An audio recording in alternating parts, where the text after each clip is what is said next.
सहजानंद स्वामी महाराज की जय जय जय।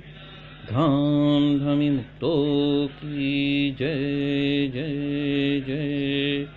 मुक्ताक्षर पुरुषोत्तम की जय जय जय। जे उत्पत्ति तथा स्थिति लय करे वेदो स्तुति उच्चरे। जे नरोम सुचिद्रमाणु समा ब्रह्मांड कोटि परे। माया काल रवि शशि सुरगणो आज्ञान लोपेक्षण। एवाक्षर धाम नाधिपति श्री स्वामी नारायण। महाध्यानाभ्यासं विदतमजस्त्रं भगवत पवित्रे सम्प्राप्तं। स्थितिमतिवरेकान्तिकवृषे सदानन्दं सारं परमहरिवार्ताव्यसनिनं। गुणातीतानन्दं मुनिवरमहं नौमि सततम्। अनेकेभ्यो सद्भ्यो विमलहरिविज्ञान ददतं। भुविर्ब्राह्मी विद्या हरिवचनरूपामुदयतं। हरिध्यानासक्तं शुभगणमनाद्यक्षरमहं। गुणातीतानन्दं सकलगुरुमुदे मुनिवरम्। वाणी अमृत थी भरी मधुसमी संजीवनी लोकमा। दृष्टि मां भरी दिव्यता निरखता सुदिव्य भक्तो वदा।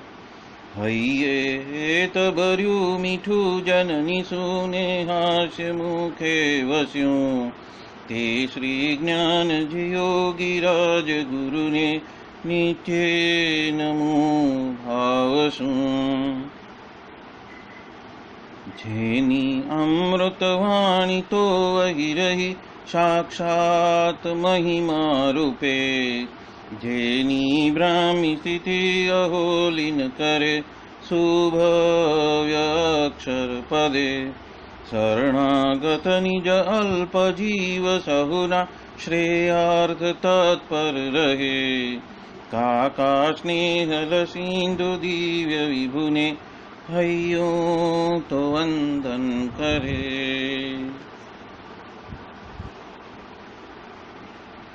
क्षिप शांत प्रशांत सागर समा साधु गुणे जे शोभता जेना दर्शन ने समागम थकी शांति सहु पामता जे छे मानस पुत्र का काजिना ने भजन मालिन रहे एवा साधक वृंदना गुरु सुरत वंदन भरत भाईने।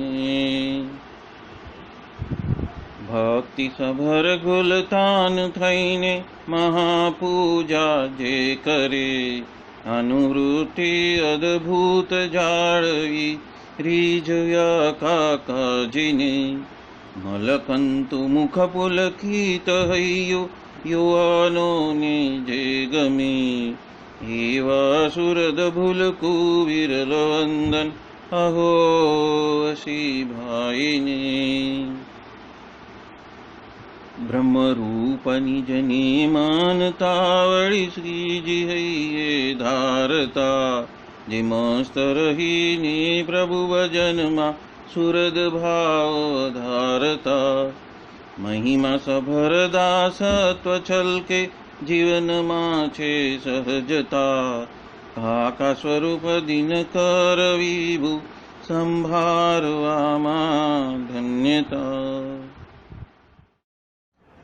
यत् सत्येन जगत् सत्यं यत् प्रकाशेन भाति तत् यदानन्देन नन्दन्ति तस्मै श्री गुरुवे नमः।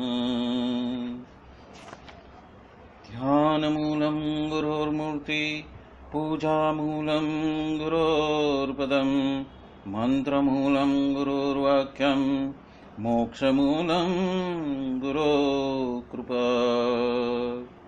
सहजानंद स्वामी महाराज की जय जय जय।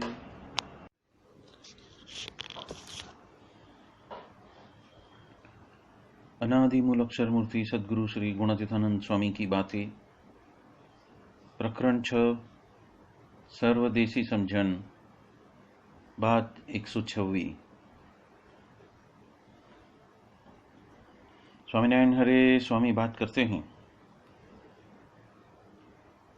संवत 1919 में अश्विन मास में सांकड़ावदर गांव के सीम पे वो बात करते हैं कि लोक है, भोग है, देह है और पक्ष, ये चार बातें तो जीव का भुंडा ही करते हैं। उपरांत महाराज, आचार्य, साधु और सत्संगी, ये चार का तो गुण ही लेना है और वही मुक्ति पाने का उपाय भी है।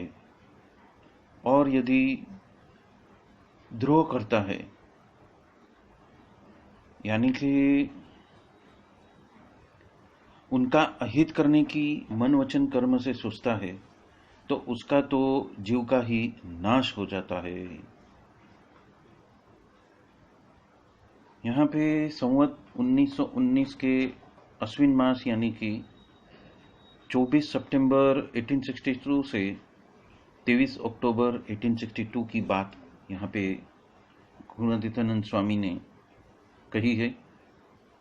और उसमें ये जो सांकड़ावदर गांव है वो तो जिलागढ़ जिला में आया हुआ एक गांव है।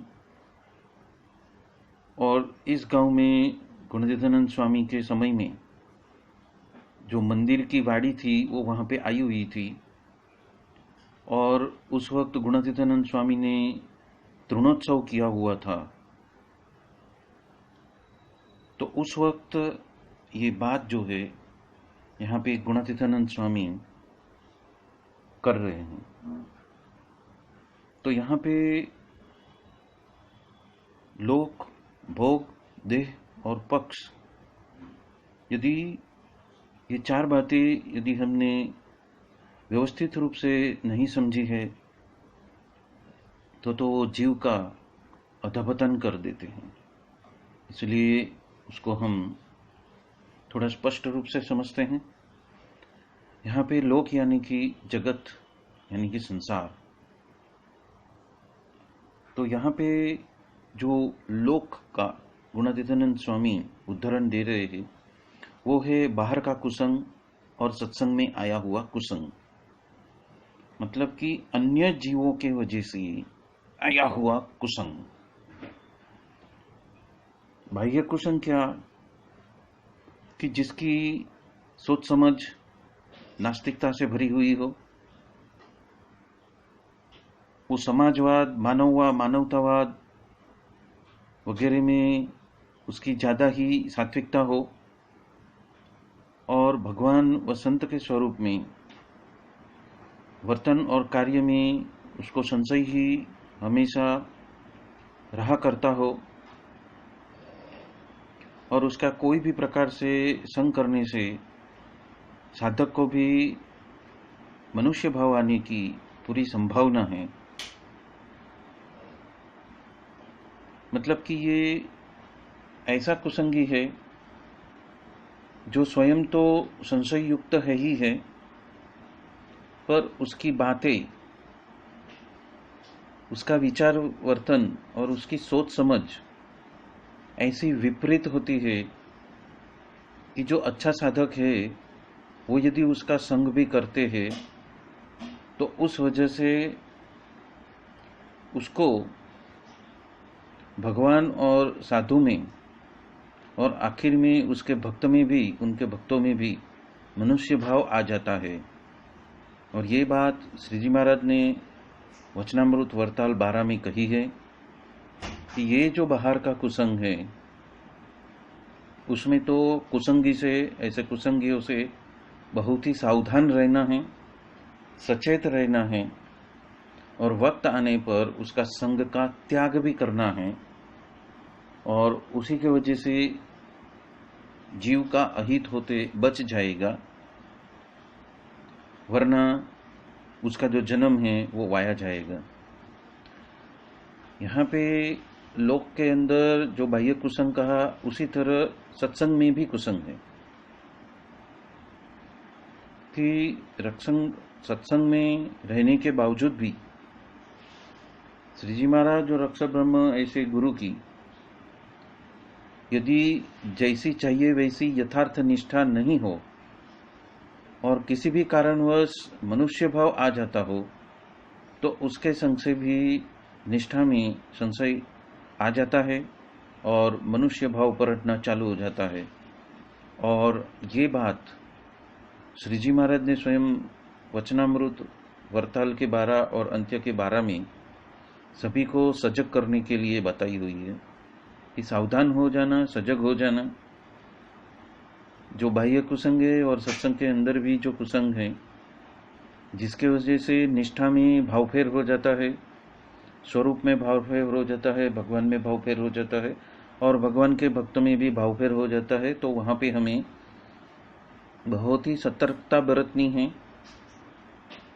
और वहाँ पे हमें हमारी वृत्तियों को मोड़ना है कि यदि हम ऐसी कुसंग की बातें सुनते हैं या तो मनुष्य भाव आ जाए, ऐसी कोई भी विचार वर्तन वाणी को हम सुनते हैं या तो देखते हैं तो उससे हमेशा दूर रहना और सजग रहना, वही उसका उपाय है। सहजानंद स्वामी प्रकरण 5 की 345वीं बात में भी यही बात कहते हैं कि सत्संग में भी जो कुसंग है उसके वजह से तो जो मुमुक्षु है उसका बहुत ही अहित हो जाता है, इसलिए उसको पहचानने को सीख लेना। अभी जो दूसरी बात है, भोग की बात है। साधक के लिए भोग यानी कि पंच विषय में आसक्ति होना, या तो पंच विषय में जब रत हो गया हो तो उसमें से बाहर निकालने की वृत्ति ही खत्म हो जाना, या तो जब वो वेग में हो तो वेग को ब्रेक लगाने के लिए उसके पास में सतर्कता का अभाव हो जाना, और उसके वजह से भगवान और संत यदि ऐसे भोग का खंडन कर दे, यानी कि जहाँ पे हमारी वृत्ति बारंबार जाती है और जहाँ पे ऐसे पंच विषय का भोग नहीं करने की वजह से यदि हम आकुल व्याकुल हो जाते हैं, अति आसक्त हो जाते हैं, यदि विह्वल हो जाते हैं और ऐसे भोग का यदि वो खंडन करते हैं, तभी भी हम भगवान और संत में मनुष्य भाव परख लेते हैं। यहाँ पे गुणातीतानंद स्वामी ये बात कहना चाहते हैं कि यदि हमें कोई सिगरेट वगैरह की व्यसन है, तंबाकू वगैरह का व्यसन है, दारू शराब वगैरह का व्यसन है, या तो बीड़ी का व्यसन है, या तो कुछ और बातों का व्यसन है, और उस व्यसन से मुक्त करने के लिए हमें आज्ञा देते हैं कि आज से आपको उसका त्याग करना है, तो उस आज्ञा की वजह से जो उत्पीड़न होता है,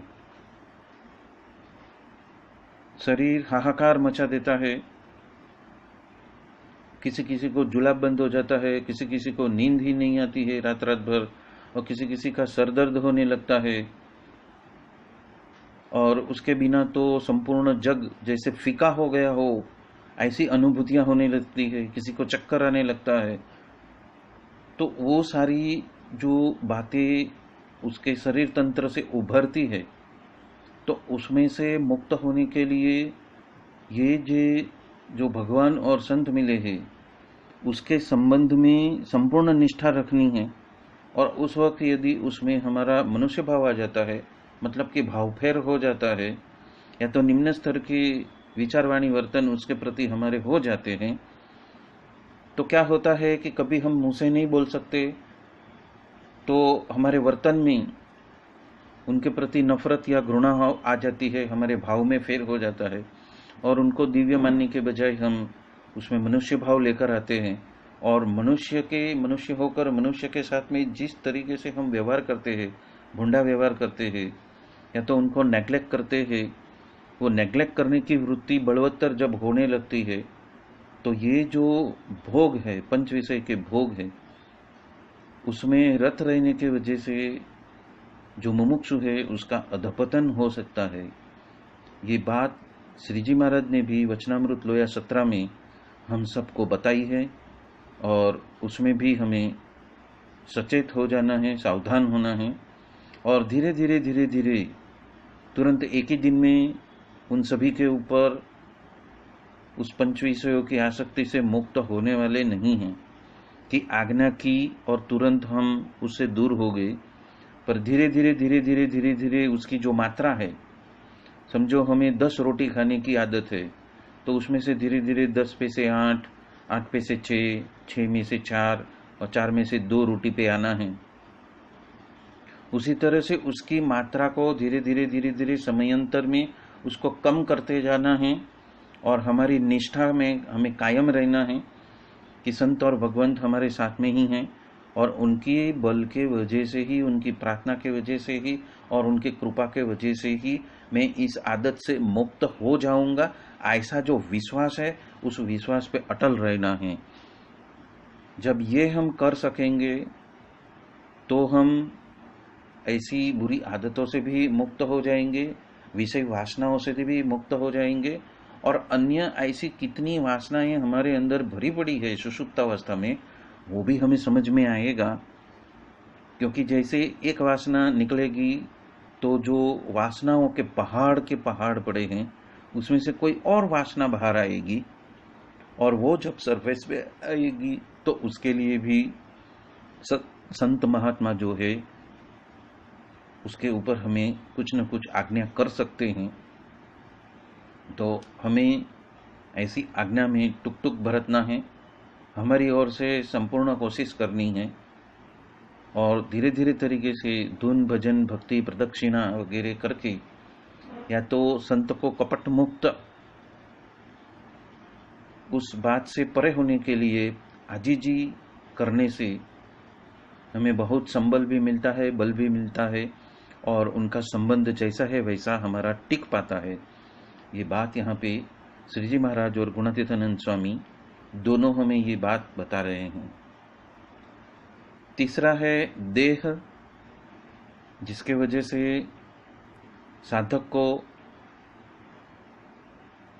का पतन हो सकता है, क्योंकि उन्होंने बचपन से ही अब तक उसने देह का ही लालन पालन पोषण किया है, और उपरांत अहंकार के वजह से देहाभिमान भी होता है और देह भाव भी होता है। एक तो देह भाव होता है, एक देहाभिमान होता है, और जो भगवान और संत यदि उसका खंडन करते हैं तो उसमें भी मनुष्य भाव आ जाता है। और यहाँ पे श्री जी महाराज भी वचनामृत लोया 17 में और वरताल 12 में भी यही बात का प्रतिपादन करते हैं। श्री जी महाराज के अनेक शास्त्रों में से जो शिक्षापत्री है, वचनामृत है, या तो गुणातीतानंद स्वामी की बातें हैं, उसमें देह से परे उठने की, देहातीत होने की बात बहुत बार आई है। और उस देहातीत होने के लिए मैं साक्षात निजात्मनम ब्रह्मरूप हूँ, उसका आधार हमें लेना है, और बाकी सब झूठा है, बाकी सब का विनाश होने वाला है समय समयांतर पे, और देह तो मेरा भी नहीं है और मैं ये देह नहीं हूँ, पर मैं तो अविनाशी अजर अमर ऐसा चैतन्य, मैं अक्षर ब्रह्म हूँ। यदि ऐसे समझ के ऊपर हम स्थिर हो जाए तो हम इस देह के वजह से, यदि हमारा देहाभिमान के वजह से या तो देह भाव के वजह से या तो उसका ज़्यादातर लालन पालन पोषण के वजह से जो भी हमारा पतन होता है, तो वो पतन यहाँ पे रोकने के लिए संत और भगवान उसका खंडन करते हैं, मतलब कि आज्ञा देते हैं कि हमें इस तरह नहीं, इस तरह से बरतना है। तो मुमुक्षु का बहुत ही हित होएगा और उसकी साधना में उसका ऊर्ध्वगमन भी निश्चित हो पाएगा। ये बात गुणातीतानंद स्वामी हम सबको बता रहे हैं। तो पहला आया लोभ, दूसरा आया भोग, तीसरा आया देह, और चौथा है पक्षपात। पक्षपात ये एक ऐसी बात है जो कभी कभी ज्यादा मित्रता यानी कि घनिष्ठ मित्रता जिसके साथ में है उनके वजह से होता है। वो हमारे अभिगम के वजह से होता है, ये हमारी मान्यता के वजह से होता है, ये हमारे जो थोड़े समय का मिलाप होने की वजह से जो हमारी एक मानसिक धारणा, जिसके साथ में मित्रता है उसके प्रति एक धारणा बन जाती है, उस धारणा के वजह से भी ये पक्षपात हो सकता है।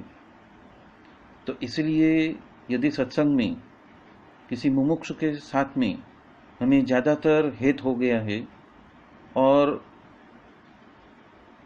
उसका हम हमेशा विशेष पक्ष रखते हो गए हैं, और ऐसे समय में यदि भगवान या संत उस मुमुक्षु को यदि कुछ आज्ञा करते हैं या तो उसके लिए कुछ निर्णय ले लेते हैं, तब साधक ऐसा सोचता है अपनी पूर्व धारणा की वजह से कि ये आज्ञा और निर्णय की वजह से वो मेरे मित्र को तो कुछ अन्याय हो गया है, और इस तरह से उसका पक्ष लेने की वजह से भगवान और संत में अनेक प्रकार के तर्क वितर्क, शंका कुशंका, न्याय अन्याय और पक्षपात के संकल्प रूपी जो मनुष्य भाव आते रहते हैं।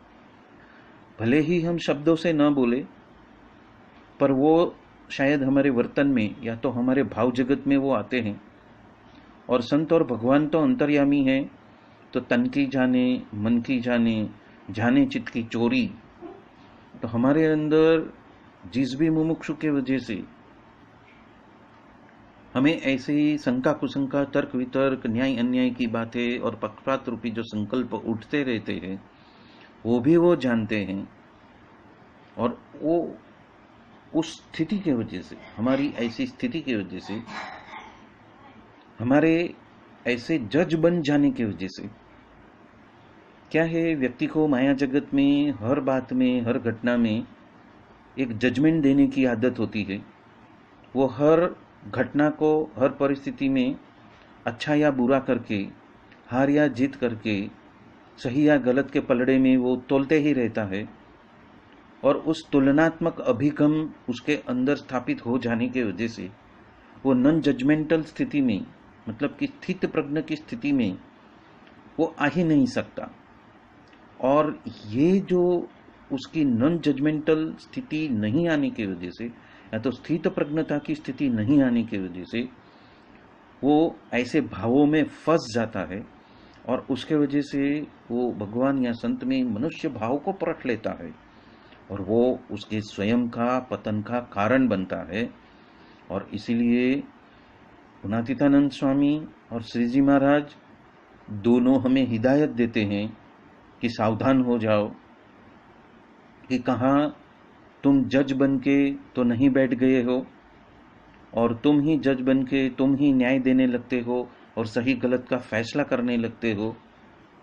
तो जब भी हमें किसी मुमुक्षु में भी किसी के दोष दर्शन के लिए आज्ञा ही नहीं है, हमारा हक ही नहीं है, तो यहाँ तो भगवान और संत के बारे की बात है कि उन्होंने जो निर्णय लिया है उसके निर्णय के अंदर हम दोष और वांधावच का निकालते हैं, तो वो तो बहुत बड़ा पाप हो जाता है, अनर्थ हो जाता है हमारे लिए, और उसके वजह से हमारा ही पतन निश्चित हम कर लेते हैं। तो ये जो स्वभाव है, ये जो आदत है, वहाँ पे हमें स्थिर प्रज्ञ होने की जरूरत है, सम्यक भाव रखने की जरूरत है, नॉन जजमेंटल हो जाने की जरूरत है। उस बात के ऊपर गुणातीतानंद स्वामी बेहद बेहद बेहद भार रख रहे हैं कि हम यहाँ पे हमारा कल्याण करने के लिए आए हैं, और अन्य का जो दूसरे हैं उसकी तो क्रिया को भी देखनी नहीं है, उसके दोष भी देखने नहीं हैं। तो फिर हम किस तरह से हम भगवान या संत का दोष देख सकते हैं? तो वो एक बहुत बड़ा प्रश्न चिन्ह है कि यदि हम मुमुक्षु में ही दोष नहीं देख सकते, तो फिर भगवान और संत का दोष देखने की तो बात ही हमारे अंदर स्वप्न में भी नहीं आनी चाहिए। वो बात यहाँ पे गुणातीतानंद स्वामी हम सबको बता रहे हैं। और इस वजह से भगवान और संत में जो मनुष्य भाव आ जाने की वजह से जीव का कल्याण है वो बिगड़ जाता है।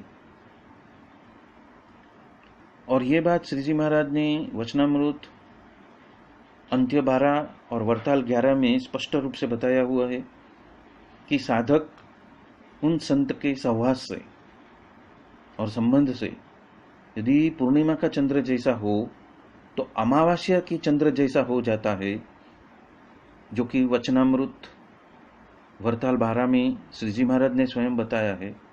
उपरांत उनमें जैसा दोष परखता है ऐसा दोष तो उस साधक में प्रवेश कर जाता है। और ये बात वचनामृत प्रकरण प्रथम 24 में, 58 में और 73 में श्री जी महाराज ने स्पष्ट रूप से बताई हुई है। और इस रीत से ये जो 4 बातें हैं, ये जो 4 मुद्दे हैं, इसमें हमारे ही अभिगम के वजह से हम पतन का कारण बनते हैं, और इस रीत से लोक भोग देह और पक्ष के वजह से जीव का बहुत ही बुरा होता है, या तो वो पतित हो जाता है। अनंत जन्मों की जो उसके पुण्य हैं वो जल जाते हैं, और फिर उसके वजह से उसको बहुत सारी पीड़ाएं, रोग या तो पतन का सामना करना पड़ता है। तो ये बात यहाँ पे गुणातीतानंद स्वामी हमें स्पष्ट रूप से बता रहे हैं कि सावधान हो जाना, जाग जाना।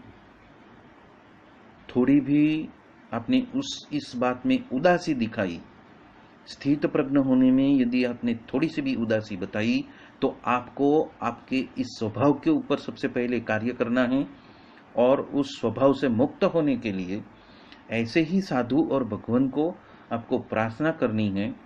तो क्या होएगा कि जिस वक्त आप ऐसी प्रार्थना, नॉन जजमेंटल होने की जो प्रार्थना है वो यदि आपने उस संत के चरण में रख दी तो आप अपने स्वयं के अधपतन से आप मुक्त रहोगे, और उसके वजह से जो संत है वो हमारे ऊर्ध्वगमन के लिए हमें कृपा, आशीष और कुछ माला का जो फल है वो भी हमें दे देंगे, जिसके वजह से उससे हम ऐसी आदत से हम मुक्त हो जाए।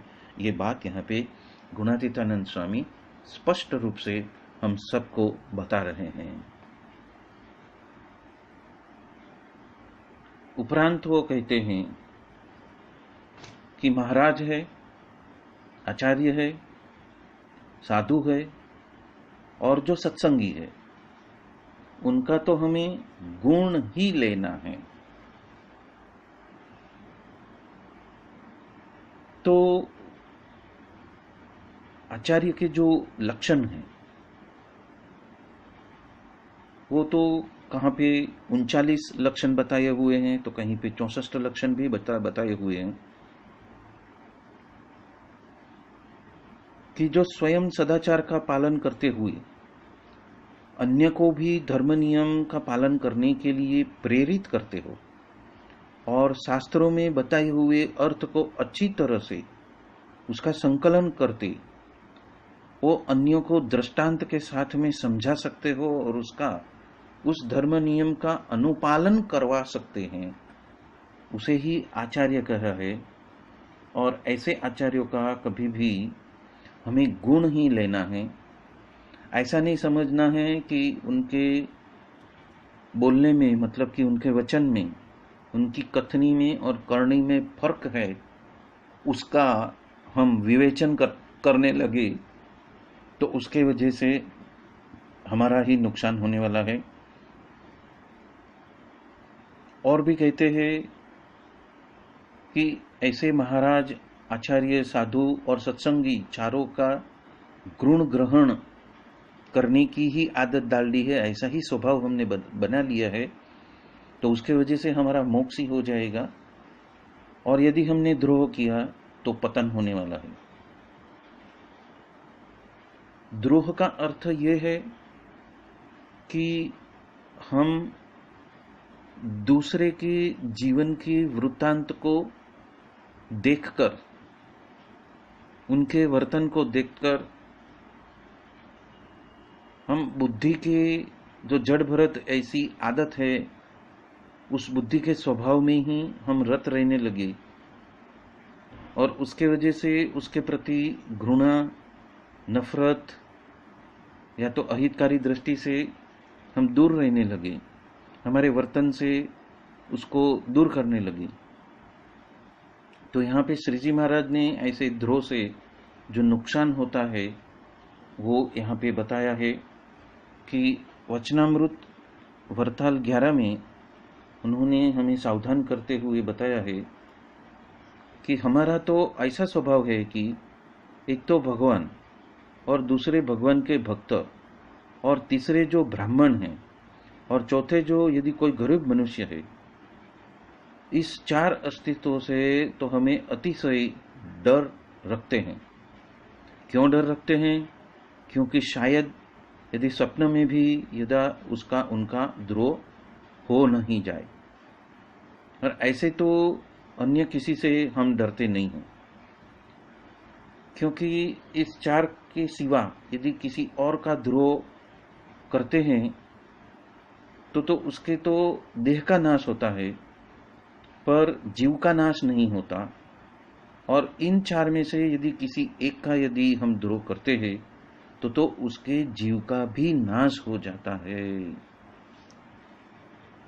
तो यहाँ पे बहुत ही खबरदारी रखने की, सावधान होने की, सचेत रहने की बात श्री जी महाराज हम सबको बता रहे हैं।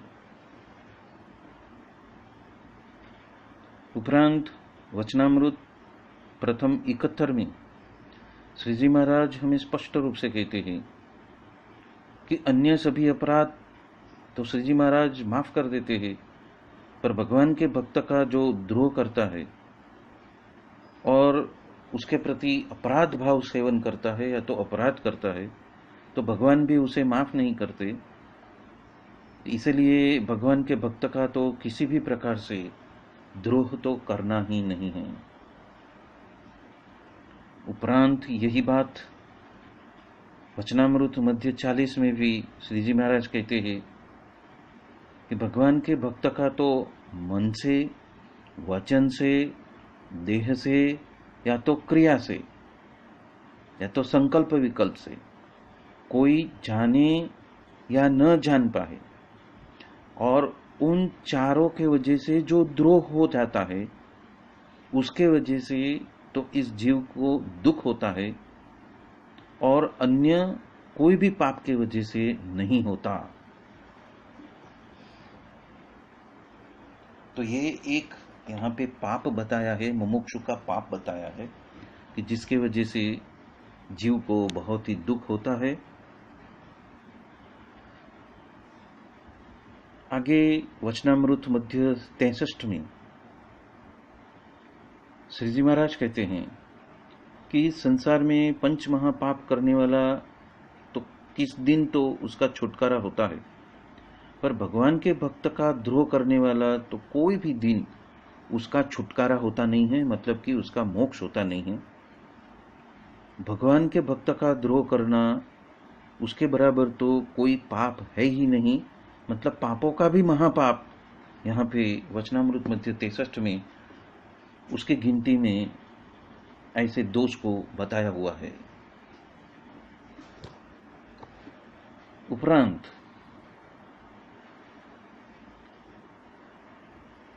पुरुषोत्तम बोलिया प्रीते में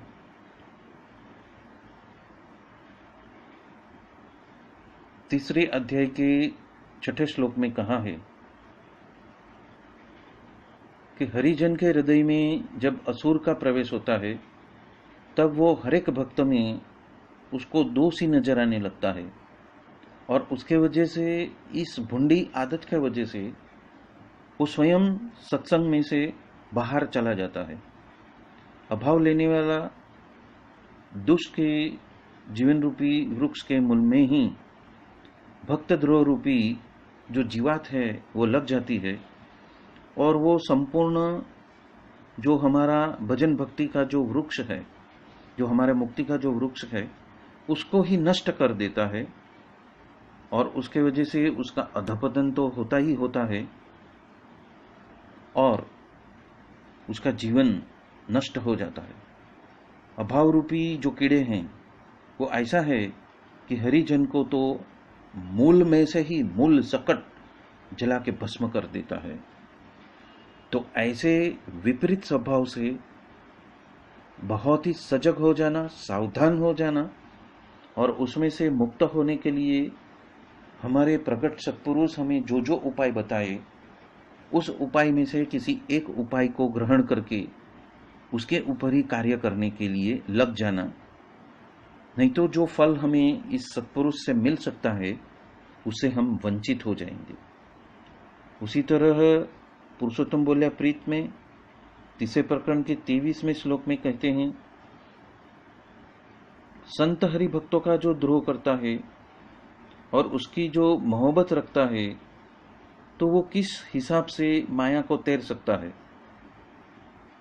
जो वाहन चारों ओर से टूट चुका है वो तो समुद्र पार कर सकता नहीं है। कोटि कोटि गोदान करे फिर भी वो कभी न कभी तो डूबेगा ही। उसी तरह हरिभक्त हो या तो संत हो, फिर भी भगवान तथा भक्त के द्रोही के संग करने योग्य तो वो टूटी हुई जो नाव है, यदि उसमें बैठ गया तो वो कभी भी उसको तैर सकने वाला नहीं है। ये बात यहाँ पे पुरुषोत्तम बोलिया प्रीति में बताई हुई है। उपरांत गुणातीतानंद स्वामी भी प्रकरण 6 की 102वीं बात में कह रहे हैं कि इस सत्संग में यदि आपका पतन ही आपको निश्चित करना है तो मंदिर, आचार्य, साधु और सत्संगी यदि ये चार का द्रोह हो जाए तो आपका तो मूल सकट ही नाश हो जाएगा। ये बात यहाँ पे गुणातीतानंद स्वामी कह रहे हैं। उपरांत प्रकरण 6 की 239वीं बात में भी गुणातीतानंद स्वामी कह रहे हैं कि जहाँ पे बड़े साधु हो वहाँ पे पापी जो है वो उनका जो बड़प्पन की जो बातें हैं वो सहन कर सकता नहीं है और तत्पश्चात वो द्रोह कर लेता है और स्वयं का बहुत ही विनाश कर लेता है, अधपतन कर लेता है। वो बात यहाँ पे गुणातीतानंद स्वामी कह रहे हैं। प्रकरण 6 की 110वीं बात में गुणातीतानंद स्वामी स्पष्ट रूप से कहते हैं कि ये चारों में से किसी का भी अवगुण लिया तो सभी पापों का मूल यह पाप है। और जब साधु के बारे में असाधुता की बुद्धि हो जाती है तत्पश्चात उसमें द्रोह उत्पन्न होता है और तत्पश्चात उस जीव का तो नाश हो जाता है, ऐसी बात है। इसलिए हम जो ये बारंबार कह रहे हैं उसका तात्पर्य क्या है, तो हम तो आपको सजग करना चाहते हैं, सावधान करना चाहते हैं। आपने इस साधु का संबंध भी किया है, उनको दिव्य मानते हुए उनसे आपने दीक्षा भी ली है, आपने सज्जानंद स्वामी को पूर्ण पुरुषोत्तम भी मान लिया है, सभी अवतारों के अवतारी भी मान लिया है। तो यदि ऐसी बात हृदय में रखकर हमें कभी भी इस मार्ग पे चढ़ना नहीं कि यदि सेवा हो तो कर लेनी, यदि सेवा हमसे हो सकती है तो कर लेनी, नहीं तो हाथ जोड़ लेना, पर अवगुण तो कभी ही लेना नहीं। यही गुणातीतानंद स्वामी का सिद्धांत है। और इस सिद्धांत के लिए वो बार बार कह रहे हैं कि पीपा पाप न कीजिए तो धर्म किया 100 बार, जो किसी का लिया नहीं तो दिया बार हजार। मतलब कि साधु की, मंदिर की, आचार्य की और सत्संगी की तो सेवा ही करनी, तो हम हमारा आत्मा का उन्नति ही कर लेते हैं। और यदि द्रोह हो गया तो जीव का ही मूल संकट नाश हो जाएगा। ये हिदायत हमें गुणातीतानंद स्वामी हमें बार बार बता रहे हैं। प्रकरण 6 की जो 82वीं बात में भी 82वीं बात है उसमें भी गुणातीतानंद स्वामी यही बातें प्रतिपादित कर रहे हैं। उसका तो वीडियो बनाया है आगे, तो उसको रिफर कर लेना। और उसी तरह अब हम देखते हैं प्रकरण 6 की 104वीं बात। 104 का भी वीडियो हमने अभी अभी बनाया है, तो उसको भी हमें रिफर कर लेना है। और 112वीं बात भी टूंक समय में भी उसका वीडियो हम बना लेंगे, तो उसको भी आप रिफर कर सकते हो। उसी तरह 133वीं बात का भी वीडियो थोड़े ही समय में आ जाएगा, तो उसको भी हमें रिफर करना है। और उसी के हिसाब से हमारा जो आचरण है या तो हमारा जो स्वभाव है उसमें हमें स्थिर होना है और हम स्वयं ही हमारे पतन का कारण न बने, उसके लिए हमें सजग रहना है। ये बात यहाँ पे गुणातीतानंद स्वामी हम सबको बता रहे हैं। प्रकरण 10 की 177वीं बात में गुणातीतानंद स्वामी कहते हैं कि सत्पुरुष के पास से तो मोक्ष की बुद्धि सीख लेनी है। मोक्ष के शब्द जो भी हो उसको कभी भी जाने नहीं देना। मतलब कि जब हम सत्संग सुनते हैं और मोक्ष के लक्ष्यार्थ के लिए जो बातें हमें कही है, तो हम ये जानते हैं कि मैंने अब इस वक्त सुन लिया है तो मुझे याद ही रहने वाला है। पर ऐसी जो महत्व की जो बातें हैं उसको अपनी डायरी में लिख लेना, क्योंकि मन और बुद्धि का कभी भी भरोसा करना नहीं। वो तो आज उसको याद रहे और आधे घंटे में सब कुछ भूल जाए, ऐसी उसकी अवस्था कलयुग में सभी जीवों की हो चुकी है। किसी किसी को कुशाग्र बुद्धि होती है तो लंबे समय तक शायद रख भी सकता है, पर फिर भी कुछ समय के पश्चात उसकी जो तारतम्यता है, उसका जो महत्व है, वो उसकी याद शक्ति से, बुद्धि से निकल जाता है। तो इसलिए यदि वो डायरी बनाकर यदि उसके मोक्ष के शब्द को यदि वो लिख के रखता है तो कभी भी उसको फिर से अपने यादों में उसको पढ़कर ताज़ा तरोताज़ा कर सकता है और अपने अंदर छुपी हुई ऐसी असमर्थता को के ऊपर आकर स्मृति की वजह से उसके ऊपर फिर से स्थापित हो सकता है। और आगे कहते हैं कि धर्म, अर्थ, काम और मोक्ष, ये चारों प्रकार की बुद्धि तो महाराज ने हमें दी है, पर यदि बुद्धि ही इस्तेमाल न करे तो शिक्षापत्री पास में पड़ी हो फिर भी स्वयं को बेचना पड़े, ऐसी स्थिति आ सकती है। ऐसी स्थिति का सामना करना पड़ता है। इसलिए शिक्षापत्री का भी हर रोज पाठ करना, ये बात यहाँ पे गुणातीतानंद स्वामी हम सबको बता रहे हैं।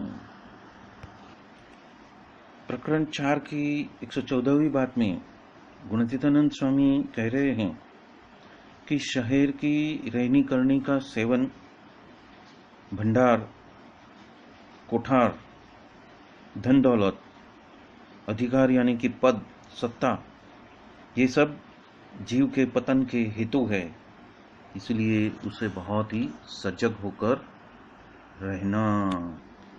प्रकरण 6 की 273वीं बात में गुणातीतानंद स्वामी ने बहुत ही मार्मिक बात कही है। इस जीव को पंच विषय और छठा देहाभिमान और सातवां पक्षपात ये कल्याण के मार्ग में विघ्न रूप है और उसका अभिनिवेश हुआ तो वो जीव का बहुत ही बड़ा पतन कर देता है। इसलिए ऐसे स्वभाव और ऐसे पंच विषयों में आसक्ति तो रखनी नहीं और ऐसे स्वभाव से और ऐसी कसरों से हमें मुक्त होना है। ये बात यहाँ पे गुणातीतानंद स्वामी हमें बता रहे हैं।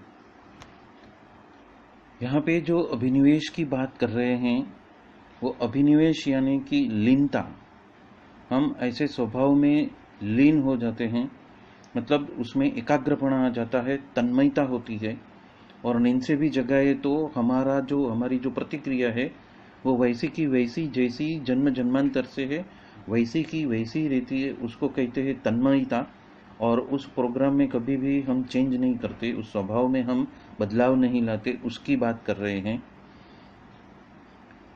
कि वो अंदर से उभरने वाली एक ऐसी क्रिया है, एक आग्रह है, एक झूठी बात की जो हमारी जो उसके ऊपर पकड़ है, मतलब कि झूठी बात की मान्यता हो गई है, जो हम ऐसे कहते हैं कि पूर्व धारणा हो गई है, ये जो हमारा हट है उसकी बात है ये अभिनिवेश। और योग के अंदर अभिनिवेश का मतलब ये होता है कि मरण का भय उपजाने वाला जो एक जात का जो अज्ञान है, ये जो दुनियावी जीवन और शारीरिक मोक्षों के तरफ हमारी जो आंतरिक आसक्ति है और मरण के वजह से वो सबका वियोग हो जाएगा, ऐसा जो भय है, तो वो योग के माध्यम से ये बात आती है। पर हकीकत में ये जो है वो हमारे अंदर उपजने वाली, हमें उत्तेजन देने वाली या तो हमें ऐसी प्रेरणा देने वाली बुद्धि, वो आंतरिक शक्ति है, उसकी बात यहाँ पे की है कि जिस बात की दृढ़ता के ऊपर हमारी अड़ग निश्चयता होती है, प्रीति होती है, आसक्ति होती है, तो उसको ही यहाँ पे अभिनिवेश कहा है। और ऐसे स्वभाव में जो तत्परता है, या तो ऐसे स्वभाव का जो पालन है, या तो ऐसे स्वभाव में हमारी उद्वेगना है, तो आसक्ति है, जो प्रीति है, या तो हमारा हठाग्रह है, तो वो तो जीव को पतन की ओर लेके जाने वाला है।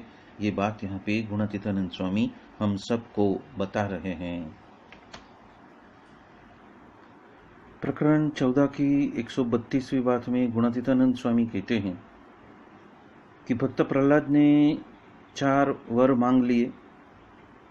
एक तो आपके ऊपर अरुचि हुए ही नहीं, दूसरा आपके बारे में भाव फेर हुए ही नहीं, तीसरा आपका जन का संग मिले और वो सब दिव्य ही लगे, और चौथा मेरी इंद्रियों के वजह से मेरी रक्षा करना, मेरी इंद्रियों से मेरी रक्षा करना, क्योंकि जन्म जन्मांतर से उसके जो उनकी जो आदतें हैं वो तो मेरा पतन करा दे, ऐसी बात है। तो जो आपका संबंध प्रस्थापित हुआ है वो कहीं छूट न जाए, इसके लिए यहाँ पे भक्त प्रहलाद जी ने ऐसे 4 वरदान मांग लिए हैं। और ऐसी प्रार्थना या तो ऐसी याचना हमें मिले ऐसे प्रकट सत्पुरुष को हम कर सकते हैं। ये बात गुणातीतानंद स्वामी हमें बता रहे हैं। प्रकरण 14 की 216वीं बात में गुणातीतानंद स्वामी ने इसी बात के ऊपर बहुत विस्तार से बात की है कि वस्ता खाचर के भाई ने तो पत्नी मांग ली और ध्रुव ने तो राज्य मांग लिया, पर प्रहलाद ने तो कुछ भी मांगा ही नहीं। इसलिए प्रहलाद के माफिक भगवान के पास में विषय तो मांगना ही नहीं, मतलब निष्काम ही रहना। और महाराज ने बोटात में बात की थी कि हमारी आज्ञा का जो लोप करता है वो तो जिस तरह से हिम पड़ते हैं, हिम गिरता है और गेहूं जल जाते हैं, उसी तरह उसके हइये में सुख बाद में रहता नहीं है।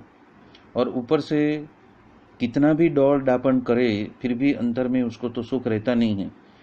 और ऊपर से कहते हैं कि यदि आज्ञा का पालन करते हैं तो क्या मर जाता है क्या, कि लंबा या टूका हो जाता है क्या। तो आज्ञा का पालन तो जिसके पास में है उसके हइये में सुख रहता है। और जब सुरवीर का संग होता है तब हम सुरवीर हो जाते हैं, और भागेड़ों का संग करते हैं तो हम भागेड़ो हो जाते हैं। तो इसलिए यहाँ पे जो बाह्य कुसंग है उससे भी हमें सजग रहना है और सुरवीर को ढूंढ निकालना है, जो हमेशा उत्तरों उत्तर ऊर्ध्वगति को ही उसका लक्ष्य बना के चल रहा है, और जिसका विचार, वाणी, वर्तन और आज्ञा पालन सभी एकदम सदंतर रूप से वो व्यवस्थित है, मतलब कि गुणातीत संत की परंपरा के हिसाब से है, तो उसी को ही अपना मित्र बना लेना। ये बात यहाँ पे गुणातीतानंद स्वामी हम सबको बता रहे हैं। प्रकरण 10 की 174वीं बात में गुणातीतानंद स्वामी कहते हैं कि जिस तरह से प्रहलाद को मांगना आया, ऐसा तो ध्रुव को भी मांगना आया नहीं। और उसी तरह मालकम साहिब को भी मांगने को आया। तो उसका उदाहरण देते हुए कहते हैं कि मालकम साहिब के वहाँ पे जब महाराज पधारे तब मालकम साहिब ने प्रार्थना की कि हमें और हमारे शत्रु का भला ही करना।